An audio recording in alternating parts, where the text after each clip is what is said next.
Hello दोस्तों, दर्द भरी हिंदी कहानियाँ में आप सबका बहुत बहुत स्वागत है। आगे बढ़ने से पहले यदि आपको यह स्टोरी पसंद आए तो प्लीज़ वीडियो को लाइक करें, शेयर करें और हमारे चैनल को सब्सक्राइब करना ना भूलें। भावनाओं की रो में बहकर लिए गए फैसले हमेशा गलत होते हैं। पायल के प्यार में दीवाने हुए विनोद ने भी ऐसा ही एक फैसला किया, उससे शादी करने का। लेकिन महत्वाकांक्षी पायल ने उसे विनोद के फैसले को इतनी बेदर्दी से ठुकरा दिया जिसके लिए उसने अपना घर और घर वालों को छोड़ा था। कभी कभी जीवन की सच्चाइयाँ वर्षों के फैसले को पल भर में बदल देती हैं। प्यार और भावनाओं के आवेश में किए गए वादे दौलत की चमक के आगे बेमानी जान पड़ते हैं और इंसान को लगने लगता है कि उसके पाँव के नीचे का धरातल कितना कमज़ोर था, उसके विश्वास की बुनियाद कितनी खोखली थी। अपने विवाह के निमंत्रण पत्र को निहारते हुए ऐसे न जाने कितने विचार विनोद के मन को मथ रहे थे। उसकी यादों में वे लम्हे कौंध गए जब शाम के समय वह और पायल सागर के किनारे रेत पर जा बैठे थे। पायल बार बार रेत पर उसके नाम के साथ अपना नाम लिखती, जिसे सागर की लहरें आकर मिटा देती थी। तब वह उसकी बाहों को थाम स्नेह सिक्त स्वर में कहती, आज ये ना समझ लहरें भले ही तुम्हारे नाम के साथ लिखे मेरे नाम को मिटा डालें, किंतु कल जब हम दोनों का विवाह हो जाएगा तब तुम्हारे नाम के साथ मेरे नाम को कौन मिटा पाएगा। उन लम्हों को याद कर विनोद के होठों पर एक विद्रुप्त सी मुस्कान तैर गई और वह अतीत की गहराइयों में उतरता चला गया। उस समय लायंस क्लब में काव्य गोष्ठी का आयोजन था। कई बड़े बड़े कवि वहां आए हुए थे। साहित्य में रुचि होने के कारण विनोद भी अक्सर ऐसे कार्यक्रमों में जाया करता था। उस दिन एक 20-21 साल की ज्योति की काव्य रचना को काफ़ी सराहा गया था। शब्दों का चयन और भावों की अभिव्यक्ति के बीच सुंदर तालमेल था। कार्यक्रम की समाप्ति पर वह उस लड़की के करीब पहुंचा और बोला, आप बहुत अच्छा लिखती हैं। इतनी कम उम्र में विचारों में इतनी परिपक्वता कम ही देखने को मिलती है। पायल हंस दी तो वह एकटक उसे निहारता रह गया था। सच कहो तो आपका नाम भी आपकी कविता की तरह दिल को ठंडक पहुंचाने वाला है, वह बोला। पायल खिलखिलाकर हंस पड़ी। उसकी खनकती हंसी ऐसी थी मानो जल तरंग बज उठी हो। उसकी सुंदर दंत पंक्तियों को देखकर लग रहा था मानो गुलाब की दो पंखड़ियों के बीच में आकाश से तारे उतरकर सिमट गए हों। विनोद मंत्रमुग्ध सा उसे निहारता ही रह गया। उसे लगा पायल के रूप में विधाता ने स्वयं एक जीती जागती काव्य रचना लिख डाली थी। जैसे ही घर जाने के लिए पायल ने बाहर की ओर कदम बढ़ाए, बादलों की गड़गड़ाहट ने बारिश की सूचना दे डाली। पायल घबराकर बोली, अब मैं घर कैसे जाऊंगी? अगर आपको कोई ऐतराज न हो तो आप मेरे साथ कार में बैठकर अपने घर चल सकती हैं, विनोद ने कहा। पहले तो पायल के चेहरे पर हिचकिचाहट के भाव उभरे, फिर परिस्थिति की मजबूरी को समझते हुए उसने सहमति में गर्दन हिला दी। विनोद पायल को उसे घर छोड़कर अपने घर लौट आया। विनोद शहर के सबसे बड़े ज्वेलर्स दिनेश सहाय का छोटा बेटा था। उससे बड़े दोनों भाई सुमेश और विजय बीए तक पढ़ाई करके पिताजी के व्यवसाय में उनका हाथ बटारे थे, किंतु विनोद की पढ़ने में रुचि अधिक थी, इसलिए वह अपने ही शहर में एक प्रतिष्ठित कॉलेज से MBA की पढ़ाई कर रहा था। शाम को वह अपनी दुकान पर चला जाता था। उस दिन भी विनोद कुछ ग्राहकों को आभूषण दिखा रहा था। जब पायल अपनी माँ के साथ वहाँ आई, उसे देखकर वह प्रसन्न हो उठा। पायल भी उसे दुकान में देखकर हैरान रह गई थी। अरे तुम जहाँ लगता है पढ़ाई के साथ साथ पार्ट टाइम नौकरी भी करते हो। विनोद मुस्कुराया, ऐसा ही कुछ समझ लो। फिर उसकी माँ से बोला, हाँ तो बताइए आंटी, क्या दिखाऊं? बेटी के लिए हल्का सा हार चाहिए, अभी लीजिए। और इसी के साथ विनोद ने वार्डरोब से कई डब्बे निकालकर उनके सामने रख दिए। एक के बाद एक करके कई डब्बे देखने के बाद एक लाल मोतियों के हार पर पायल की नज़र अटक गई। उसने उस हार को अपने गले में पहना और खुद को शीशे में निहारते हुए विनोद से पूछा, कैसा लग रहा है? प्रशंसात्मक नज़रों से विनोद ने पायल को देखा और बोला, आपके गले में पड़कर यह हार नहीं, जीत लग रहा है। हार से ज़्यादा सुंदर तो आपकी बातें हैं, पायल बोली। क्या कीमत है इसकी? किसकी? हार की या मेरी जबान की? विनोद हंसा, फिर बोला, 50,000 रुपये। पायल ने हार खरीद लिया। विनोद ने अपने पिताजी से कहकर उसकी कीमत कुछ कम करवा दी। पायल उसके हाथ से रसीद लेते हुए बोली थी, लगता है तुम्हारा यहाँ अच्छा रसूख है। विनोद हंस दिया था। अगली शाम वह दुकान पर जब पहुंचा तो पायल को वहाँ पहले से ही आकर बैठे देखा। वह उसके पिताजी से पूछ रही थी, आपका वह विनोद नाम का कर्मचारी आज नहीं आया? पिताजी पहले तो हंसे, फिर बोले, बेटी वह मेरा कर्मचारी नहीं, मेरा सबसे छोटा बेटा है। तभी पायल की नज़र विनोद पर पड़ी। उसने आंखें तरेर कर उसकी तरफ देखा तो उसने अभिवादन से हल्का सा सिर झुका लिया। पायल को हार के साथ टॉप्स चाहिए थे। विनोद ने 1 हफ्ते बाद उसे आने के लिए कहा, परंतु 3 दिन में टॉप्स तैयार करवाकर उन्हें लेकर पायल के घर पहुंच गया। विनोद को घर आया देख पायल बहुत खुश हुई और जल्दी से चाय बनाकर ले आई। वह मध्यम वर्गीय परिवार की लड़की थी। उसके पिता बिजली विभाग में क्लर्क थे। घर में माँ बाप के अलावा एक छोटी बहन भी थी। चाय पीते हुए पायल ने पूछा, विनोद तुम इतने बड़े ज्वेलर्स के बेटे हो, घर का जमा जमाया व्यवसाय है, फिर भला तुम्हें एमबीए करने की क्या सूझी? मुझे शुरू से ही पढ़ाई का शौक़ रहा है। पढ़ाई कभी व्यर्थ नहीं जाती पायल, एक ना एक दिन काम आती है, उसने तर्क दिया। पायल ने कंधे उचकाए, फिर लापरवाही से बोली, पता नहीं एमबीए तुम्हारे ज्वेलरी के व्यवसाय में क्या काम देगा। मेरे विचार में तो पढ़ाई लिखाई का चक्कर छोड़कर तुम्हें जल्द से जल्द अपने व्यवसाय पर अपनी पकड़ मजबूत करनी चाहिए। विनोद खामोश रहा। वह बोली, क्या सोचने लगे? सोच रहा था अगली बार तुम्हारे घर किस बहाने से आऊँगा। उसकी बात पर वह खिलखिलाकर हंसकर बोली, विनोद अब तुम्हें मेरे घर आने के लिए किसी बहाने की ज़रूरत नहीं है। जब भी दिल करे बेझिझक आया करो। धीरे धीरे पायल विनोद की अच्छी दोस्त बन गई। दोनों की मुलाकातों का सिलसिला बढ़ने लगा। दोस्ती के इस रिश्ते में कब प्यार की कोपलें फूटने लगी उसे पता नहीं चला। अक्सर वह और पायल समुद्र के किनारे बैठे थे। ऐसे ही एक सुनहरी शाम को विनोद ने पायल का हाथ अपने हाथ में लेकर पूछा था, पायल मुझसे शादी करोगी? यह सुनकर उसके गाल शर्म से लाल हो उठे थे। वह बोली थी, तुम इतने पैसे वाले बाप के बेटे हो, तुमसे विवाह करने का सौभाग्य मिले, इससे ज़्यादा खुशी की बात मेरे लिए और क्या हो सकती है। मेरे घर वाले तुरंत राजी हो जाएंगे। पायल का जवाब पाकर विनोद का मन मयूर नाच उठा था, किंतु साथ ही उसे यह भी चिंता थी कि पिताजी प्रेम विवाह के सख्त खिलाफ थे। मंझले भैया एक लड़की को चाहते थे, पर पिताजी ने उनकी एक न सुनी और भाई का विवाह अपनी पसंद की लड़की से कर दिया। पायल के साथ उसके प्रेम की बात उनके कानों में पड़ेगी तब पता नहीं उन पर क्या प्रतिक्रिया हो। आखिर उसने सब कुछ समय पे छोड़ दिया। विनोद का एमबीए पूरा हो चुका था। अब वह पिताजी के साथ पूरी तरह उनके व्यवसाय में व्यस्त हो गया। एक दिन उसके पिताजी ने काम के सिलसिले में उसे देहरादून जाने के लिए कहा और बोले, देखो बेटे, देहरादून में मेरे बचपन का दोस्त रमाकांत रहता है, तुम उन्हीं के घर ठहरना। रमाकांत का भी देहरादून में ज्वेलरी का व्यवसाय है। तुम अपने काम में उनकी मदद लोगे तो तुम्हारा काम जल्दी हो जाएगा। देहरादून पहुंचकर विनोद को रमाकांत की कोठी तलाशने में कोई कठिनाई नहीं हुई। उसे देखकर वह बहुत प्रसन्न हुए। ड्राइंग रूम में विनोद को बैठाकर उन्होंने आवाज़ लगाई, अरे ममता बेटी, विनोद आ गया है, चाय लेकर आ जाओ। थोड़ी देर बाद पर्दा हटा और ट्रे हाथ में लिए ममता ने कमरे में प्रवेश किया। रमाकांत जी ने विनोद से ममता का परिचय कराया तो वह धीरे से हेलो बोली और नजरें नीचे किए चाय बनाने लगी। दोनों को चाय देकर जब वह जाने को हुई तो रमाकांत बोले, ममता बेटी, विनोद हमारे घर 2-4 दिन रुकेगा। यह पहली बार देहरादून आया है, इसे घुमाना तुम्हारा काम है। ठीक है पापा, आज शाम को मैं इन्हें सहस्त्रधारा लेकर जाऊंगी। नाश्ता करके विनोद और रमाकांत काम के सिलसिले में बाहर चले गए। शाम को वह वापस लौटा तो ममता तैयार खड़ी थी। दोनों कार से सहस्त्रधारा पहुँचे। सहस्त्रधारा का प्राकृतिक सौंदर्य देखते बनता था।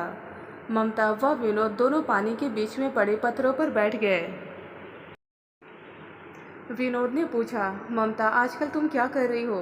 एमए करने के साथ साथ मैं ज्वेलरी डिजाइनिंग का कोर्स कर रही हूँ ताकि पापा के व्यवसाय में उनका हाथ बटा सकूँ। ममता बोली थी, और तुम क्या कर रहे हो? उसने विनोद से पूछा। मैंने एमपीए किया है, अब पिताजी के व्यवसाय में हाथ बटा रहा हूँ। एमपीए करके तुम कोई दूसरा काम भी कर सकते हो, किसी कंपनी में नौकरी कर सकते हो, मार्केटिंग कर सकते हो, टीचिंग भी कर सकते हो। सलाह तुम अच्छी दे रही हो, किंतु मुझे यह सब करने की क्या ज़रूरत है जब पिताजी का जमा जमाया व्यवसाय है। तुम्हारे बारे में तो मैं नहीं जानती, पर अपने बारे में बता सकती हूँ। कि तुम्हारी जगह अगर मैं होती तो कम से कम कुछ महीनों तक अपने बलबूते अपने पैरों पर खड़ी होने का प्रयास जरूर करती। मुझे पता तो चलता कि मेरे अंदर कितनी क्षमता है। ममता एक पल के लिए रुकी थी, फिर बोली, जीवन में अपनी अलग पहचान बनानी भी बहुत ज़रूरी है। संघर्ष करने से इंसान के जीवन में निखार आता है। पापा का व्यवसाय तो कभी भी अपनाया जा सकता है। विनोद ममता की बातों से बहुत प्रभावित हुआ था। शाम को चली थी। घर जाने के लिए दोनों उठ खड़े हुए। अभी विनोद ने कदम आगे बढ़ाया ही था कि अचानक पत्थर पर से पैर फिसल गया। इससे पहले कि वह लड़खड़ाकर गिरता, ममता ने उसे संभाल लिया था। दर्द की तीखी लहर उसके शरीर में दौड़ गई थी। लगता है पाँव में मोच आ गई। विनोद ने अपना पाँव मसलते हुए कहा, 1 मिनट ठहरो। ममता तेजी से कार की ओर लपकी और वहां से दवा का डब्बा उठा लाई। दर्द की दवा पैर पर मलकर उसने क्रैप बैंडेज बांध दी। ममता ने ड्राइविंग सीट संभाल ली। विनोद उसके बराबर में जा बैठा और वह दक्षता से कार चलाती हुई उसे घर ले आई थी। 3 दिन देहरादून में रुककर विनोद अपने घर लौट आया। अपने मित्र का हालचाल जानने के बाद पिताजी बोले, विनोद, ममता तुम्हें कैसी लगी? पिताजी, ममता बहुत अच्छी लड़की है, बहुत बुद्धिमान और साहसी है। आजकल ज्वेलरी डिजाइनिंग का कोर्स कर रही है। मुझे पूरी उम्मीद थी कि ममता तुम्हें पसंद आएगी। पिताजी बोले, बेटे, मैं और रमाकांत जी तुम्हारा और ममता का विवाह करना चाहते हैं। क्या? पिताजी, ऐसा कैसे हो सकता है? विनोद ने हैरानी से माँ और पिताजी को बारी बारी से देखा। क्यों नहीं हो सकता? ममता अच्छी लड़की है, घर अच्छा है, फिर तुम्हें और क्या चाहिए? पिताजी ने उसे घूरा। विनोद की उनसे कुछ भी कहने की हिम्मत नहीं हुई।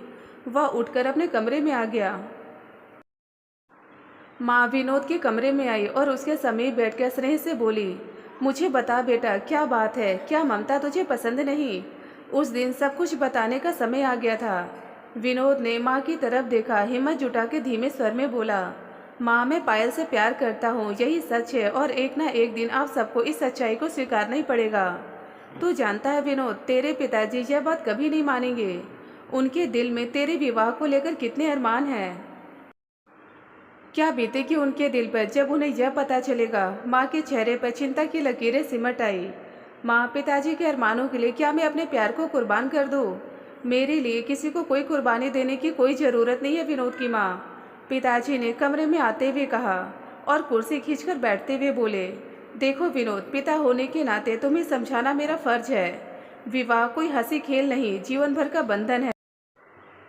तुम्हारा भाई विजय भी यह गलती करने जा रहा था, पर वक्त रहते वह संभल गया। देखो मैं कितनी अच्छी बहू लाया हूँ उसके लिए। आज वह कितना खुश है। भैया संभले नहीं थे, आपसे डर गए थे, इसलिए आपके आगे झुक गए।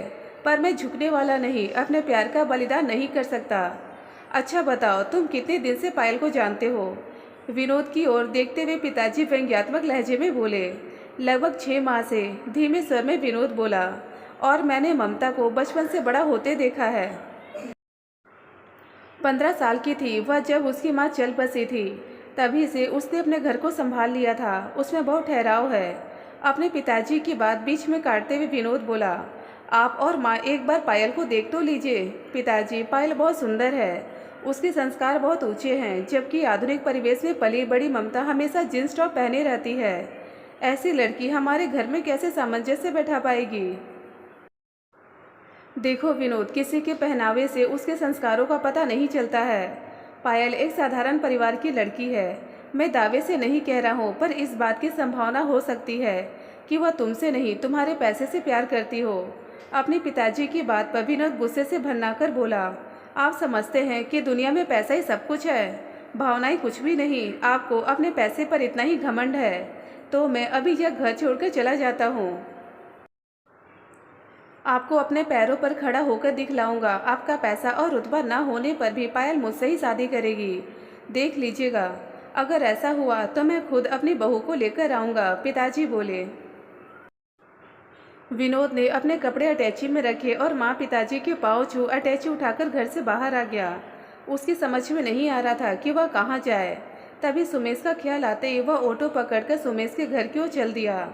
सुमेश को विनोद ने सारी स्थिति बता दी तो वह बोला, घर से तू चला तो आया, अब करेगा क्या? कुछ ना कुछ तो करूँगा ही। पायल को पाने के लिए अपनी अलग पहचान बनाना बहुत ज़रूरी है। शाम को विनोद कॉफ़ी हाउस में पायल से मिला और सारे हालात के बारे में उसे बताया।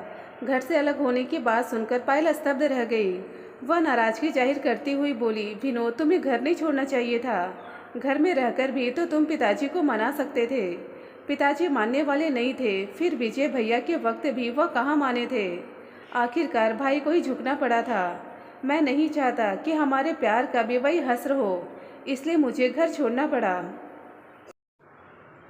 किंतु विनोद, मैं नहीं चाहती कि मेरे खातिर तुम अपने घर वालों को छोड़ो। लोग तो मुझे बुरा कहेंगे ना।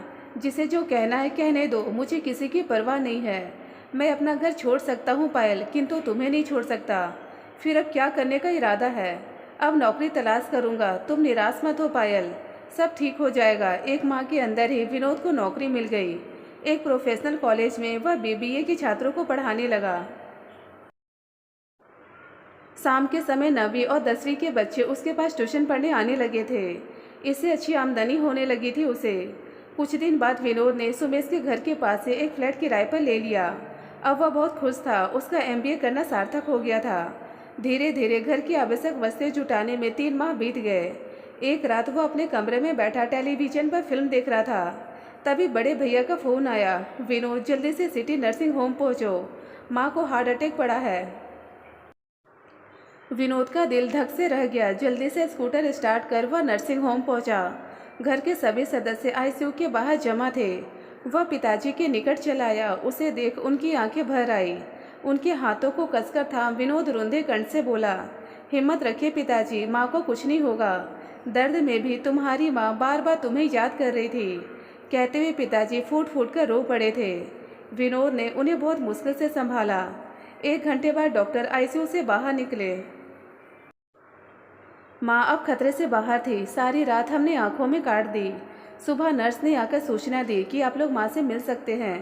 पहले विनोद और पिताजी माँ के पास गए। विनोद को देख उनके चेहरे पर हल्की सी मुस्कुराहट आई। अपलक उसे देखती माँ ने धीमे स्वर में कहा, विनोद बेटे तू घर लौटा, मैं तेरे बगैर नहीं जी पाऊंगी। 1 हफ्ता नर्सिंग होम में रहकर माँ घर आ गई। माँ और पिताजी के कहने पर विनोद ने अपना फ्लैट छोड़ दिया और सामान लेकर घर वापस आ गया। पायल उन दिनों अपने मौसी के पास गई हुई थी, इसलिए वह उसे कुछ भी न बता सका। एक सा माँ और पिताजी के पास विनोद लॉन में बैठा था तो पिताजी बोले, विनोद तुम पायल से विवाह की बात कर लो। मैं और तुम्हारी माँ जल्द से जल्द उसके माँ बाप से मिलना चाहते हैं। विनोद का दिल उमंग से भर उठा। 1 सप्ताह बाद पायल लौटी तो वह उससे मिलने पहुंचा। उस दिन वह गुलाबी साड़ी और सफ़ेद मोतियों के हार में बहुत खूबसूरत लग रही थी। पायल की आंखों में झांककर विनोद बोला था, पायल अब वक्त आ गया है कि तुम दुल्हन बनकर मेरे घर आ जाओ। बताओ मैं तुम्हारे घर वालों से कब बात करने आऊँ। विनोद ने उससे यह बात छिपा ली कि उसके घर वाले अब उसके विवाह के लिए राजी थे। उसने सोचा कि जब अचानक माँ और पिताजी को लेकर वह पायल के घर पहुँचेगा तब उसे कितनी प्रसन्नता मिलेगी। पायल कुछ क्षण खामोश रही, फिर बोली, पहले मैं तुमसे कुछ मांगना चाहती हूँ, बताओ दोगे?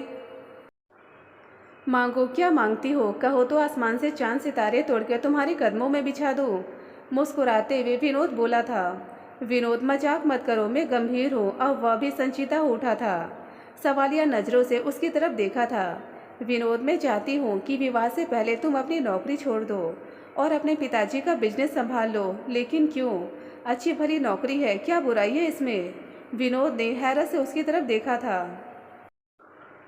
बुराई कुछ भी नहीं, परंतु सोचो, कहाँ यह 2000 की छोटी सी नौकरी और कहाँ तुम्हारे पिताजी का लाखों का बिजनेस। उसमें जो शान और इज्जत होगी वह तुम्हारी इस नौकरी में नहीं होगी। और कुछ? पायल का चेहरा गौर से देखते विनोद ने बोला, विवाह से पहले उस 2 कमरों के फ्लैट को छोड़कर अपनी कोठी में चले आओ, क्योंकि तुम्हारे घर से अलग रहने पर तुम्हारी इतनी बड़ी कोठी पर तुम्हारे दोनों भाइयों का कब्जा हो जाएगा। अच्छा हुआ पायल, विवाह से पहले तुमने अपने मन की बात साफ कह दी। बुझे मन से विनोद ने बोला। मेरी बात का बुरा मत मानना विनोद, हर लड़की की कुछ आकांक्षाएं होती है, कुछ सपने होते हैं। मैंने हमेशा अभाव में जीवन काटा है। बचपन से मेरी इच्छा थी कि किसी बहुत बड़े आदमी के बेटे से मेरा विवाह हो। मैं भी कारों में घूमूं, आलीशान कोठी में रहूं।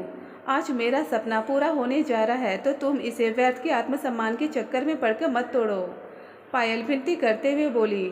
विनोद चुपचाप उठकर वहाँ से चला आया। और सीधे घर न जाकर समुद्र के किनारे रेत पर जा बैठा